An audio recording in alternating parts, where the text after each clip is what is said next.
வணக்கம். இந்த வீடியோ பிடிச்சிருந்தா சப்ஸ்கிரைப் பண்ணுங்கள், லைக் பண்ணுங்கள், ஷேர் பண்ணுங்கள். வாங்க வீடியோக்குள்ளே போகலாம். தமிழகத்தில் உள்ள மாணவ மாணவிகளே, என்னுடைய அன்பான வணக்கம்.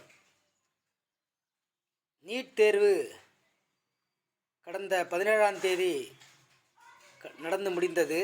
அதனுடைய கேள்விகள் பெரும்பாலும் தமிழக பாடத்திட்டத்திலிருந்து எடுக்கப்பட்டுள்ளது. அதுதான் முக்கியமான நியூஸு. நடப்பாண்டுக்கான நீட் தேர்வு நாடு முழுவதும் கடந்த 17ஆம் தேதி நடத்தப்பட்டது. மொத்தம் 720 மதிப்பெண்களுக்கு நடைபெற்ற அந்த தேர்வில் மாநில பாடத்திட்டத்தில் இருந்து 162 கேள்விகள் இடம்பெற்றுள்ளதாக தகவல் வெளியாகியுள்ளது. இது குறித்து பள்ளி கல்வித்துறை அதிகாரிகள் கூறியதாவது: நீட் தேர்வில் இயற்பியல், வேதியியல், உயிரியல் ஆகிய 3 பாடங்களில் இருந்து கேள்விகள் கேட்கப்படும்.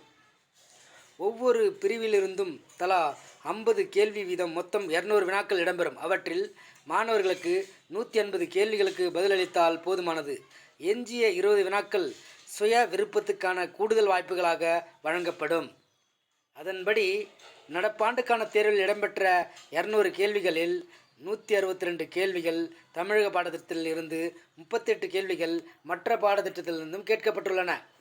அதாவது வேதியியல் பாடத்தில் 40, இயற்பியல் 48, உயிரியல் 74 கேள்விகள் தமிழக பள்ளி கல்வி பாடத்திட்டத்தில் இருந்து இடம்பெற்றுள்ளன.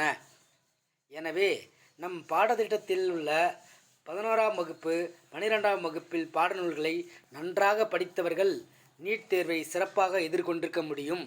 இவ்வாறு அவர்கள் அறிவுறுத்தினர். மாணவ மாணவிகளே, பெற்றோர்களே, இந்த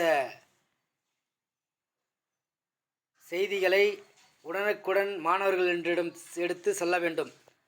தமிழ்நாடு பள்ளிக்கல்வித்துறையில் உள்ள பாடநூல்கள் 11th மற்றும் 12th பாட வகுப்பினை நன்றாக படித்து திரும்ப படிக்கணும். ஒன்றுக்கு மேற்பட்ட பல முறை படிக்கும்போது அது மனசில் ஸ்டோர் ஆகும்.